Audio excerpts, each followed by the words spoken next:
Hello dear student, welcome to all in one channel. आज इस video में हम फिजिक्स के बारे में बात करेंगे, जो कि लेक्चर है 12th क्लास के लिए और पहला यूनिट है इलेक्ट्रोस्टैटिक। फाइन। तो देखिए, सबसे पहले आपको फिजिक्स के बारे में पता होना चाहिए, जैसे कि हम फिजिक्स के बारे में पढ़ने जा रहे हैं। और देखिए, अगर आपको फिजिक्स के बारे में नहीं पता है तो मैंने 11th क्लास के लिए एक वीडियो डाली हुई है। उसके अंदर मैंने साइंस, है ना, साइंस और व्हाट इज़ फिजिक्स उसके बारे में बताया हुआ है, तो आप वहाँ जाके चेक कर सकते हैं। फिर भी मैं आपको एक बार बता देता हूँ सब्जेक्ट के बारे में। सब्जेक्ट ये है क्या, तो व्हाट इज़ फिजिक्स। फिजिक्स क्या है, आप क्या बोलोगे, ये वो ब्रांच है। कौन सी ब्रांच, ये वो ब्रांच है। It is that branch of science which deals with, जो क्या करती है, डील करती है किसके साथ, नेचर के साथ एंड नेचुरल फिनोमिनास के साथ। क्या है, फिजिक्स वो ब्रांच है साइंस की जो डील करती है किसके साथ, नेचर के साथ और नेचुरल फिनोमिनास के साथ। बात क्लियर होगी, आगे बढ़े। देखिए, नेक्स्ट है आपका आपका यूनिट शुरू हो जाता है यहाँ पे। यूनिट क्या है आपका, इलेक्ट्रोस्टैटिक। क्या है, इलेक्ट्रोस्टैटिक। अब देखो, इलेक्ट्रोस्टैटिक को अगर मैं इसको ब्रेक डाउन कर दूँ यहाँ से, है ना, आप देख रहे हो कि यहाँ से अगर मैं इसको ब्रेक डाउन कर देता हूँ, एक वर्ड निकल के आता है हमारे पास इलेक्ट्रो और दूसरा वर्ड आता है हमारे पास स्टैटिक। बात समझ आ रही है।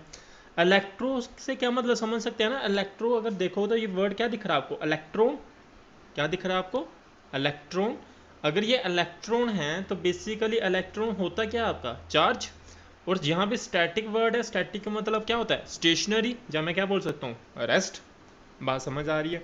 अब देखो, इन दोनों वर्ड्स को जोड़ के हमारे पास नाम निकल के आ जाता है इलेक्ट्रोस्टैटिक। बेसिकली इलेक्ट्रोस्टैटिक होती क्या है, इलेक्ट्रोस्टैटिक वो ब्रांच है आपकी फिजिक्स की या साइंस की, है ना, यहाँ पे आप फिजिक्स लिख सकते हो। वो ब्रांच है आपकी फिजिक्स की जो डील करती है किसके साथ, with the study of charge at rest. ये कौन सी ब्रांच है आपकी फिजिक्स की जो डील करती है with the study of charge at rest. बात समझ गए। अब देखो, अब कोई चार्ज है, बात समझना, अगर कोई चार्ज है, इस चार्ज के कारण कुछ ना कुछ फील्ड होगा, है ना, आसपास इसके क्या होगा, फील्ड होगा। अब फील्ड क्या होता है, पोटेंशियल क्या होता है, हम आगे अच्छे से पढ़ेंगे। फिलहाल के लिए इस चीज़ को समझने के लिए ना, इंट्रो है तो आपको थोड़ा सा एडवांस में मैं कुछ टर्म्स यूज़ करनी होगी, तो उन टर्म्स को हम बाद में बहुत अच्छे से डिटेल में समझ लेंगे। फिलहाल के लिए अब देखो, कोई चार्ज है, चाहे वो पॉजिटिव है चाहे नेगेटिव है, उस चार्ज के कारण उसके आसपास क्या बढ़ेगा, पोटेंशियल बनेगा, जहाँ क्या बनेगा, फील्ड। देखो, अगर आपको नहीं समझ आ रही, मैं एग्जांपल देता हूँ। लाइक आपके पास एक मैग्नेट है ना, इस मैग्नेट की कुछ रेंज होती है, मींस इतनी रेंज तक अगर इसके सामने, अगर आप इसकी रेंज के बाहर बाहर अगर कोई आयरन का पीस रखते हो तो ये मैग्नेट उसको अट्रैक्ट नहीं कर सकता। अगर इसके फील्ड में अगर उस आयरन का पीस या दूसरा मैग्नेट रख दोगे तो वो अट्रैक्ट हो जाएगा। बात समझ आ रही है। तो बेसिकली ये फील्ड आपका, है ना, इस मैग्नेट का क्या है, फील्ड है। ऐसे ही हमारे चार्ज का भी क्या होता है, एक फील्ड होता है ना। तो किसके कारण फील्ड बन रहा है, अब पॉइंट पे आते हैं। तो बोलता है कौन, इलेक्ट्रोस्टैटिक। सबसे पहले क्या है, इलेक्ट्रोस्टैटिक वो ब्रांच है फिजिक्स की जो डील करती है किसके साथ, चार्ज एट रेस्ट। अब ये जो चार्ज एट रेस्ट है, इसके कारण कुछ ना कुछ क्या होगा, फील्ड होगा, मैं यहाँ क्या कह सकता हूँ, पोटेंशियल होगा। और वो जो फील्ड और पोटेंशियल होगा, मैंने क्या बोला, वो जो फील्ड या पोटेंशियल होगा उस चार्ज के कारण, उसे हम क्या बोलते हैं, इलेक्ट्रोस्टैटिक बोलते हैं। या क्या बोलते हैं, स्टैटिक इलेक्ट्रिसिटी बोलते हैं, या क्या बोलते हैं, फ्रिक्शनल इलेक्ट्रिसिटी बोलते हैं। अब फ्रिक्शनल इलेक्ट्रिसिटी क्यों बोला, देखो ये तो पता चल गया, ये भी पता चल गया, और तीसरा टर्म आई हमारे पास, फ्रिक्शनल इलेक्ट्रिसिटी। फ्रिक्शनल इलेक्ट्रिसिटी कैसे समझ आएगी, आगे हम बढ़ेंगे, आपको बाद में पता चलेगा। इसके लिए इसको ना एक बार होल्ड पे रखो, मैं आगे हमारी स्लाइड्स आएंगी उसमें बताऊंगा फ्रिक्शनल इलेक्ट्रिसिटी क्यों नाम दिया इसको। आगे बढ़ते हैं। नेक्स्ट टर्म आती है हमारे पास चार्ज। क्या टर्म है हमारे पास, चार्ज। अब चार्ज क्या है, देखो चार्ज की बहुत सारी स्टेटमेंट्स हैं, जैसे जैसे हम आगे बढ़ती जाएंगी इसकी स्टेटमेंट्स क्या होती जाएंगी, अलग अलग टाइप से बनती जाएंगी। फिर भी यहाँ पे समझाने के लिए एक स्टेटमेंट मैं बताता हूँ आपको। चार्ज क्या है, बेसिकली चार्ज क्या है, एक एडिशनल प्रॉपर्टी है किसकी, इलेक्ट्रॉन की, which give rise to electric force between two electron is called electric charge. देखो, आपने ये चीज़ तो पता होगी, दो अनलाइक चार्ज हो तो वो क्या करते हैं, अट्रैक्ट करते हैं। दो लाइक चार्ज हो तो वो क्या करते हैं, रिपेल करते हैं, है ना। बात समझ आ रही है ना। एक नेगेटिव एक पॉजिटिव, दोनों क्या करेंगे, अट्रैक्ट करेंगे। एक नेगेटिव दूसरा नेगेटिव, दोनों क्या करेंगे, रिपेल। दोनों पॉजिटिव तब भी क्या करेंगे, रिपेल। तो बेसिकली अट्रैक्शन और रिपल्शन हो किसकी वजह से रही है, कोई दो चीज़ें आपस एक दूसरे के पास आ रही हैं तो बेसिकली उनके बीच में फोर्स होगी तभी एक दूसरे के पास आ रही हैं। जहाँ एक दूसरे से दूर जा रही हैं तो उनके बीच में कुछ ना कुछ फोर्स लग रही होगी तभी एक दूसरे से दूर जा रही हैं। बात समझ आ रही है। अब देखो, ये जो बीच में फोर्स लगती है दो इलेक्ट्रॉन्स के बीच में या दो चार्जेस के बीच में, है ना, दो चार्जेस या दो इलेक्ट्रॉन के बीच में, ये किसकी वजह से आती है, it is an additional property होती है। ये क्या होती है कि एडिशनल प्रॉपर्टी होती है। देखो इसको बाद में आपको बहुत अच्छे से समझ आएगी जैसे जैसे हम आगे बढ़ेंगे, फिलहाल के लिए इसको समझने की कोशिश करो। चार्ज क्या है, एक एडिशनल प्रॉपर्टी है किसकी, of electron which give rise to electric force between two electrons is called electric charge. ठीक है, बाद में मैं इसको फिर से यहाँ पे आऊँगा मैं, है ना, 2-3 लेक्चर्स के बाद फिर से मैं चार्ज की स्टेटमेंट आपको समझाने की कोशिश करूँगा। आज के लिए इसको इतना ही रखो। मेन पॉइंट्स पे आते हैं। देखो चार्ज का जो यूनिट होता है ये सबसे पहले आपको पता होना चाहिए क्या होता है, कूलम। ध्यान रखना कूलम कि यहाँ पे सी की वैल्यू मैंने क्या रखी है, कैसा आपका लेटर ये स्मॉल सी रखना है। जो सिंबल के फॉर्म में लिखो तो क्या रखोगे, इसको कैपिटल सी, है ना। जो 11th में आपने सीखा होगा कि क्यों यहाँ पे कैपिटल सी रख रहे हैं या क्यों यहाँ पे स्मॉल सी रख रहे हैं, है ना। नेक्स्ट देखते हैं, सीजीएस यूनिट क्या होता है इसका, स्टैट कूलम होता है। क्या होता है, स्टैट कूलम। और 1 कूलम इक्वल्स टू क्या होता है, 1 coulomb equals to 3 × 10⁻⁹ stat coulomb होता है। वेरी वेरी इंपॉर्टेंट, ये वैल्यू आपको पता होनी चाहिए। और ये आप ड्राइव भी कर सकते हो डायमेंशनल एनालिसिस की मदद से। ठीक है जी। और डायमेंशनल फार्मूला क्या होता है, m0 l0। देखो इसको ड्राइव कैसे करते हैं मैं समझाता हूँ कैसे ये फार्मूला आया, एक बार देख लो। आपको पता है व्हाट इज करंट, करंट क्या होता है, चार्ज अपॉन टाइम। करंट क्या होता है, चार्ज अपॉन टाइम। जहाँ ऐसे अब बाद में हमें हमारा यूनिट है उसके अंदर तो बहुत अच्छे से करंट पढ़ना है। फिलहाल के लिए 10th में आपने करंट पढ़ा था, क्या होता है current, current is charge upon time, है ना, बिल्कुल इजी लैंग्वेज में। अब देखो करंट का आपको यूनिट पता होगा, क्या होता है करंट का यूनिट, एम्पियर। हमें यूनिट किसका निकालना है, चार्ज का। और नीचे टाइम है तो ये क्या आ जाएगा यहाँ पे, सेकेंड। तो बेसिकली यहाँ पे एक और चार्ज का मैंने क्या लिख दिया, यहाँ पे क्या लिख दिया, क्या आया था आपका, एम्पियर सेकेंड। अब देखो यहाँ पे चार्ज का अगर डायमेंशनल फार्मूला लिखना हो तो देखो मास तो है नहीं तो m0 हो जाएगा, लेंथ भी नहीं है तो लेंथ भी क्या हो जाएगी, 0 हो जाएगी। टाइम है सेकेंड, पावर कैसी है, पॉजिटिव, तो क्या हो जाएगा t1। और आपका एम्पियर भी है तो एम्पियर भी क्या हो जाएगा, a1। तो सिंपल फॉर्म में अगर आपको इसका डायमेंशनल फार्मूला लिखना हो तो क्या होता है इसका, at। क्या डायमेंशनल फार्मूला होता है, at। तो सिंपल आप इसको क्या लिख सकते हो, at। बात समझ गए कैसे आया, है ना। एक बार फिर से वीडियो देख सकते हो कैसे आया। हिंट दे रहा हूँ फिर से, आपको ये फार्मूला यूज़ करना है, current is equal to charge upon time. Time का होता है सेकेंड और करंट का होता है एम्पियर। डायमेंशनल के केस में हमारे करंट का कोई भी डायमेंशनल कोई भी चीज़ नहीं होती है ना, length mass time. Length mass time तो पता था, लेकिन करंट के लिए फंडामेंटल क्वांटिटी है, इसलिए हम इसके लिए हम क्या यूज़ करते हैं, सीधा ए यूज़ करते हैं। बात समझ गए, आगे बढ़ते हैं। Types of charges. चार्जेस कितने किस्म के होते हैं सभी को पता, दो किस्म के हैं, एक नेगेटिव दूसरा कौन सा, पॉजिटिव। नेगेटिव चार्ज कब आता है, जब कोई एटम एक इलेक्ट्रॉन को क्या कर लेता है, एक्सेस इलेक्ट्रॉन को गेन कर लेता है। जब कोई एटम एक एक्सेस इलेक्ट्रॉन को क्या कर लेता है, गेन कर लेता है इलेक्ट्रॉन का, तो उसके ऊपर चार्ज कैसा आ जाता है, नेगेटिव। अगर कोई एटम एक इलेक्ट्रॉन को लॉस कर देता है ना, लूज कर देगा, तो उसके ऊपर चार्ज कैसा आ जाएगा, पॉजिटिव। बात समझ गए, ठीक है जी। देखो ये होता कैसे ये समझना जरूरी है। यहाँ पे ए के ऊपर नेगेटिव आ गया, दूसरे के ऊपर पॉजिटिव आ गया। एक ने इलेक्ट्रॉन क्यों लूज किया, दूसरे ने क्यों गेन किया। बात समझ आ रही है, इसको समझेंगे। देखो इसको तो आपने केमिस्ट्री में अपने अच्छे से समझा होगा, बेसिकली एनर्जीज वगैरह। फिर भी यहाँ पे हमारी फिजिक्स के हिसाब से कुछ अलग टर्म्स यूज होंगे, उनको समझ लो। तो कैसे, मान लो आपके पास दो एटम है, atom number A and atom number B, fine. अब यहाँ पे इनको समझने के लिए ना, यहाँ पे एक टर्म आती है जिसको हम बोलते हैं वर्क फंक्शन। क्या बोलते हैं, वर्क फंक्शन। अब वर्क फंक्शन क्या है, इसका समझने के लिए देखो यहाँ पे आपका एक एटम है तो आपको पता है यहाँ पे न्यूक्लियस होता है, और इसके अराउंड आपके क्या होते हैं, यहाँ पे क्या होते हैं आपके इलेक्ट्रॉन्स, और यहाँ पे क्या होता है आपका न्यूक्लियस। बात समझ गए। अब ये जो इलेक्ट्रॉन्स हैं और ये न्यूक्लियस है, ये आपको पता है यहाँ पे इलेक्ट्रॉन क्या करता रहता है, हमेशा रिवॉल्व करता रहता है around the nucleus, around the nucleus क्या करता रहता है, रिवॉल्व करता रहता है। तो मैं यूं कहूँ ये इलेक्ट्रॉन और इस न्यूक्लियस के बीच में कोई ना कोई एक ऐसी फोर्स है जो इलेक्ट्रॉन को इस ऑर्बिट में रोक के रखती है।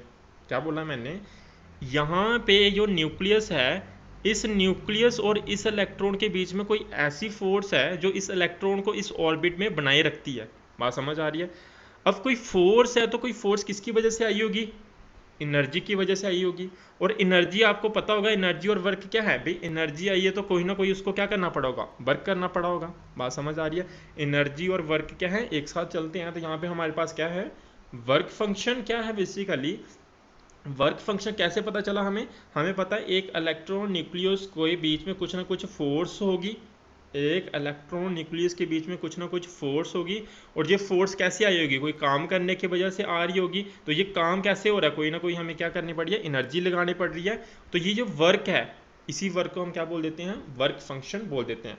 अब देखो जितनी ज़्यादा इन दोनों के न्यूक्लियस और इलेक्ट्रॉन के बीच में फोर्स होगी ना, मैंने क्या बोला, जितनी ज़्यादा इलेक्ट्रॉन और न्यूक्लियस के बीच में फोर्स होगी, जितनी इलेक्ट्रॉन और न्यूक्लियस के बीच में फोर्स होगी, उतना ज़्यादा क्या होगा, हमारा काम होगा, उतना ज़्यादा हमें वर्क करना पड़ेगा इनको दोनों को मेंटेन रखने के लिए। तो जितना ज़्यादा काम करना पड़ेगा मीन्स उतना उसके बीच में उसका वर्क फंक्शन होगा, उतना उस एटम का क्या होगा, वर्क फंक्शन होगा। भी जितनी ताकत से इलेक्ट्रॉन न्यूक्लियस बंधे हुए हैं, अगर इन दोनों को अलग करना है तो मुझे क्या करना पड़ेगा, एनर्जी भी बाहर से ज़्यादा सप्लाई करनी पड़ेगी। बात समझ आ रही है। अगर मुझे इस एटम के अंदर से इलेक्ट्रॉन को निकालना है, इलेक्ट्रॉन को निकालने के लिए अगर इन दोनों के बीच में फोर्स बहुत ज़्यादा लगी हुई है, तो इनको इस इलेक्ट्रॉन को निकालने के लिए मुझे वर्क भी क्या करना पड़ेगा, ज़्यादा करना पड़ेगा। अब देखो ध्यान से सुनना, मैंने क्या बोलने की कोशिश की। देखो अब एग्जाम्पल से समझो, दो एटम्स हैं, है ना, दो एटम। चलो एग्जाम्पल समझने से पहले देखो यहाँ पे एक मिनट, जो समझा रहा था वहाँ पे लिखा हुआ है, जितना ज़्यादा वर्क फंक्शन होगा ना, उतना ही ज़्यादा हमें मुश्किल होता है इलेक्ट्रॉन को निकालना। देखो बात को समझो, जितना ज़्यादा वर्क फंक्शन होगा कोई एटम का, उतना ज़्यादा हमें डिफ़िकल्ट होता है कोई भी इलेक्ट्रॉन को रिमूव करना, उतना ज़्यादा हमें मुश्किल होता है इलेक्ट्रॉन को रिमूव करना। और जितना ज़्यादा कम वर्क फंक्शन होगा कोई भी एटम का, उतना ज़्यादा हमारे लिए ईजी होता है इलेक्ट्रॉन को रिमूव करना। मीन्स टर्म क्या है, मैंने क्या बोला, work function is directly proportional to आपका क्या, कितना इजी है या कितना डिफिकल्ट है आपका इलेक्ट्रॉन रिमूव करना। सिंपल सी बात समझो, वर्क जितना ज़्यादा वर्क फंक्शन होगा, उतना ज़्यादा हमें क्या करना पड़ेगा, एनर्जी या काम करना पड़ेगा इलेक्ट्रॉन को रिमूव करने के लिए। देखो एग्जांपल से समझो अभी इसको कैसे। एक एटम है ए, दूसरा एटम है आपका बी। अगर इस एटम का वर्क फंक्शन है कितना, 7, और इस एटम का वर्क फंक्शन कितना है, 12। बात समझ गए। इसका कितना है 7 और इसका कितना है वर्क फंक्शन 12। अब देखो इसका वर्क फंक्शन ज़्यादा है तो मीन्स इलेक्ट्रॉन न्यूक्लियस के बीच में ज़्यादा फोर्स होगी। इसका वर्क फंक्शन कम है तो इसका क्या होगी, इलेक्ट्रॉन और न्यूक्लियस के बीच में जो फोर्स होगी वो क्या होगी, कम होगी as compare to B atom. बात समझ गए। अगर इन दोनों एटम को मैं एक दूसरे के साथ रब करता हूँ, मान लो ये डस्टर है, जब ऐसा मान लो ये पेन है और ये आपके क्या है, हेयर्स है ना। एग्जाम्पल हाइपोथेटिकल एग्जाम्पल दे रहा हूँ, है ना भाई। आपका जो पेन है वो भी एटम्स का बना हुआ, जो आपके हेयर्स हैं वो भी क्या बने हुए हैं, आपके एटम्स के बने हुए हैं। अब ये पेन है जो, और ये बी जो आपके हेयर्स हैं, इन दोनों को एक दूसरे के साथ रब करूंगा। जैसे मैं एक दूसरे के साथ रब करूंगा तो रब करने के कारण होगा क्या, इसका वर्क फंक्शन अगर ज़्यादा है तो इसका वर्क फंक्शन क्या है, कम है। तो इसका वर्क फंक्शन कम होता है, वो क्या करता है, इलेक्ट्रॉन को लूज कर देता है। ये अपने इलेक्ट्रॉन को लूज कर देगा और किसको दे देगा, इसको दे देगा। तो जिसने इलेक्ट्रॉन लूज किए होंगे तो उसके ऊपर चार्ज कैसा आ जाएगा, पॉजिटिव, और जिसने इलेक्ट्रॉन गेन किए होंगे उसके ऊपर चार्ज कैसा आ जाएगा, नेगेटिव। बात समझ आई। तो बेसिकली बॉडी चार्ज, जब हमने आपने है ना बचपन में जब आपको छोटी क्लास में बताया होगा, आप अपने हेयर्स के साथ स्केल को रब करते थे। जब स्केल को रब करते थे तो पीस ऑफ पेपर के पास लेके आते थे, वो पेपर आपके स्केल के साथ अट्रैक्ट हो जाते थे।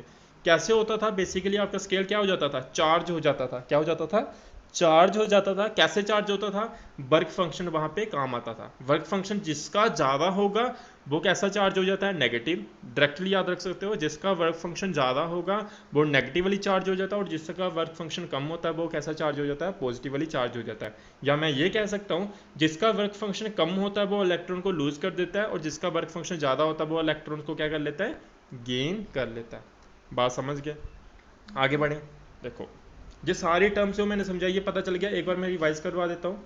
वर्क फंक्शन ज़्यादा है तो हमें इलेक्ट्रॉन को रिमूव करने के लिए भी क्या करना पड़ेगा, वर्क ज़्यादा करना पड़ेगा। या मैं ये कह सकता हूँ जिसका वर्क फंक्शन ज़्यादा होता है उसके ऊपर चार्ज कैसा आता है, नेगेटिव, जहाँ वो क्या करता है, इलेक्ट्रॉन को गेन करता है। क्या करता है, इलेक्ट्रॉन को गेन करता है। और जिसका वर्क फंक्शन कम होता है वो उसके ऊपर चार्ज कैसा आ जाता है, पॉजिटिव। क्यों, क्योंकि वो इलेक्ट्रॉन को क्या करता है, लूज कर देता है। बात समझ गया। आगे बढ़े, देखते हैं आगे। आगे यहाँ पे दिया हुआ है, कुछ टर्म्स दिए हुए हैं, किस चीज़ को किसके साथ रब करोगे तो कोई बॉडी के ऊपर कैसा चार्ज आएगा। फॉर एग्जांपल, अगर आप एक ग्लास को और सिल्क क्लॉथ को रब करते हो तो जो ग्लास होगा उसके ऊपर चार्ज कैसा आ जाएगा, पॉजिटिव। और नेगेटिव होगा, जो सिल्क क्लॉथ होगा उसके ऊपर चार्ज कैसा आ जाएगा, पॉजिटिव। है ना, ये होगा ऐसा। क्यों ऐसा, रीज़न आपको पता चलना चाहिए क्यों हुआ होगा ऐसा। ऐसा इसलिए हुआ होगा, जो ग्लास होता है उसका वर्क फंक्शन क्या होता है, कम होता है, और जो सिल्क होता है उसका वर्क फंक्शन क्या होता है, ज़्यादा होता है। अगर मैं वुलन और प्लास्टिक की बात करूं तो वुलन और दोनों को रब करोगे तो वुलन के ऊपर चार्ज कैसा आएगा आपका, पॉजिटिव। क्यों, क्योंकि इसका वर्क फंक्शन कम होगा और प्लास्टिक का वर्क फंक्शन क्या होगा, ज़्यादा होगा। ऐसे ही देखो, ये सारे एक्सपेरिमेंटली किए हुए हैं, पता किया जाता है किसका वर्क फंक्शन ज़्यादा है किसका नहीं, है ना। आपको इसको याद करने की ज़रूरत नहीं है, जैसे एग्जाम्पल के तौर पर है, अगर आप ड्राई हेयर्स या क्लोथ को किसके साथ रब करते हो, कॉम्ब के साथ रब करते हो, तो आपके जो बाल या ड्राई क्लोथ होते हैं उनके ऊपर चार्ज कैसा आ जाता है, पॉजिटिव। और कॉम्ब के ऊपर चार्ज कैसा आ जाता है, नेगेटिव चार्ज आ जाता है। आगे बढ़े। अब क्वेश्चन आता है, सर ये चार्जिंग के मेथड कौन से हैं, कैसे कैसे हम बॉडी को कोई चार्ज कर सकते हैं। फाइन, तो चार्जिंग मेथड देख लेते हैं। पहला होता है बाय रबिंग, दूसरा होता है बाय कॉन्टैक्ट, तीसरा होता है बाय इंडक्शन। अब ये कॉन्टैक्ट वाला ना, इसका दूसरा नाम, एक और नाम होता है, इसको हम बोलते हैं कंडक्शन।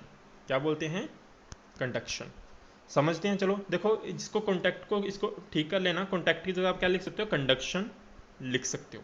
फाइन, चलिए देखते हैं एक एक करके। रबिंग वाला तो आई थिंक बहुत अच्छे से आपको पता ही होगा। रबिंग में क्या होता है, आप दो बॉडी ए और बॉडी बी को अगर आप रब करते हो एक दूसरे के साथ, जैसे ए और बी बॉडी को रब करोगे तो क्या होगा, एक जिस बॉडी का वर्क फंक्शन कम होगा उसके ऊपर चार्ज कैसा आ जाएगा, पॉजिटिव। और जिसका वर्क फंक्शन ज़्यादा होगा उसके ऊपर चार्ज कैसा आ जाएगा, नेगेटिव। बात समझ गए, ये वाली। आगे बढ़ें। आगे नेक्स्ट देखो भाई, कंडक्शन मेथड। कौन सा मेथड आपका भाई, कंडक्शन मेथड। कंडक्शन मेथड में क्या होता है, जब आप एक अनचार्ज बॉडी को कॉन्टैक्ट में लाते हो किसके साथ, विद चार्ज बॉडी के साथ, ये जो अनचार्ज बॉडी होती है ये कैसे हो जाती है, चार्ज हो जाती है। कैसे हो जाती है उसको समझते हैं। मान लो आपकी बॉडी है एक ए और दूसरी बॉडी आपकी बी। ये बॉडी ए है और ये बॉडी आपकी क्या है, बी। अगर बॉडी आपकी ए जो है, अगर ये चार्ज, जब मान लो इसके ऊपर चार्ज कैसा है, पॉजिटिव, और ये कैसे है, न्यूट्रल, मीन्स इसके ऊपर कोई भी चार्ज नहीं है। बात समझ आ रही है।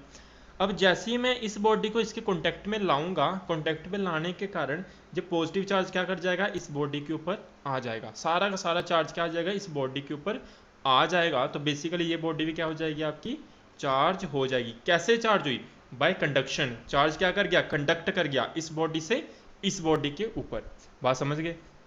यहाँ पे लिखा हुआ है, इसको पढ़ सकते हैं। when an uncharged body is made in contact with charged body, यहाँ पे थोड़ी सी करेक्शन कर लो, made in contact with charge body, the charge, जहाँ बॉडी की जगह चार्ज लिख सकते हो आप, ठीक है, जहाँ पे करेक्शन कर लेना, जहाँ पे क्या आएगा आपका, charge. The charge flow into non charge body, क्या हो जाएगा, चार्ज फ्लो कर जाएगा किसमें, नॉन चार्ज बॉडी में, and the body is charge. देखो क्या बोला है, लिखा क्या है इसमें, बोलता है एक अनचार्ज बॉडी, मान लो बॉडी कौन सी, अनचार्ज, ये अनचार्ज बॉडी है, बॉडी बी, और ये क्या है, ए। बोलता है when A uncharged body is made in contact with, क्या किया जाता है, कॉन्टैक्ट में लाया जाता है किसके साथ, विद चार्ज बॉडी, जिसके ऊपर चार्ज पॉजिटिव, इसके कॉन्टैक्ट में लाया जाता है। तो यहाँ पे बॉडी की जगह क्या लिखोगे, चार्ज। तो चार्ज फ्लो इनटू, जो चार्ज होगा किसका, ए बॉडी का, charge flow into uncharged body, किसके ऊपर, uncharged body, and the body is charge, और ये बॉडी क्या हो जाएगी, अब चार्ज हो जाएगी। जो मैं कब से समझा रहा हूँ, एग्जांपल यहाँ पे लिखी हुई है, आप लिख सकते हो इसको।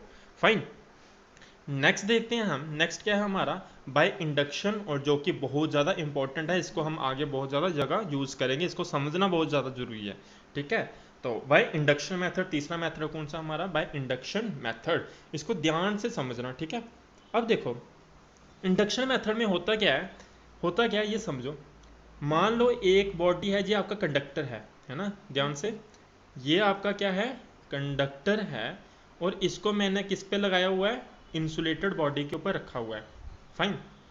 अब इसके ऊपर पहले मान लो इसके ऊपर चार्ज नहीं था, पहले इसके ऊपर कोई भी चार्ज नहीं था। जब इसके ऊपर कोई चार्ज नहीं था तो मैं जैसे ही एक बॉडी को लेके आता हूँ जिसके ऊपर चार्ज कैसा है, पॉजिटिव है, जैसे इस बॉडी के पास लाता हूँ, ध्यान रखना मैं इसको टच नहीं करूंगा इसके साथ, जैसे ही मैं इस बॉडी को इसके पास लेके आता हूँ, तो पास लेके आऊंगा तो इसके ऊपर चार्ज कैसा है, पॉजिटिव। अब ये पॉजिटिव चार्ज इसको इसके कॉन्टैक्ट में नहीं लाया, तो जब मैंने इसको कॉन्टैक्ट में नहीं लाया तो ये पॉजिटिव चार्ज है, तो इस बॉडी के ऊपर भी इलेक्ट्रॉन्स भी हैं और प्रोटॉन्स भी हैं, मींस नेगेटिव चार्ज भी है तो पॉजिटिव चार्ज भी है, बराबर बराबर।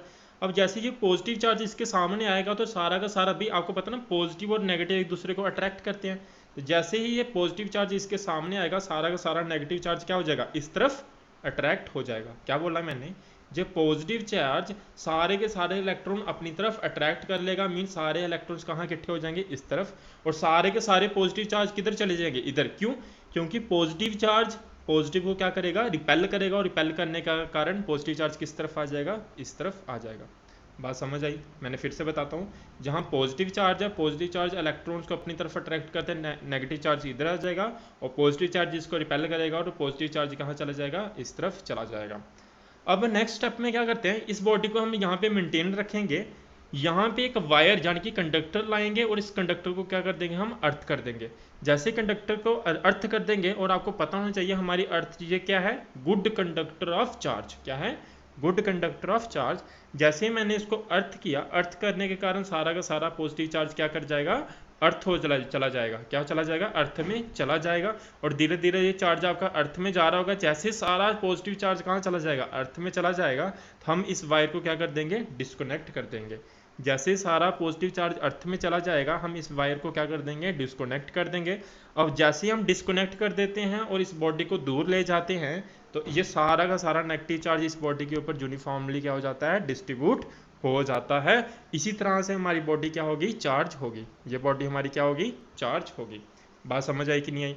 अब ध्यान से देखो यहाँ पे मैंने क्या बताया, जो आपका कंडक्शन मेथड था, कौन सा मेथड, कंडक्शन मेथड था। इन कंडक्शन मेथड अगर बॉडी ए के ऊपर पॉजिटिव चार्ज है, तो मैंने अनचार्ज बॉडी को जैसे इसके साथ टच करूंगा तो इसके ऊपर ही चार्ज कैसा आ जाता है, पॉजिटिव आ जाता है, इन केस ऑफ कंडक्शन।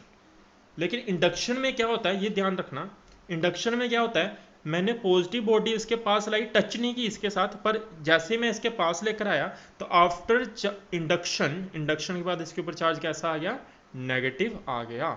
बात समझ गए। तीन मेथड देखे, रबिंग वाले में क्या था, रबिंग वाले में क्या होता है, एक पॉजिटिव हो जाती है, दूसरी नेगेटिव हो जाती है, दोनों बॉडी चार्ज हो जाती हैं, दो न्यूट्रल बॉडी को रब करने के कारण एक पॉजिटिव दूसरी नेगेटिव।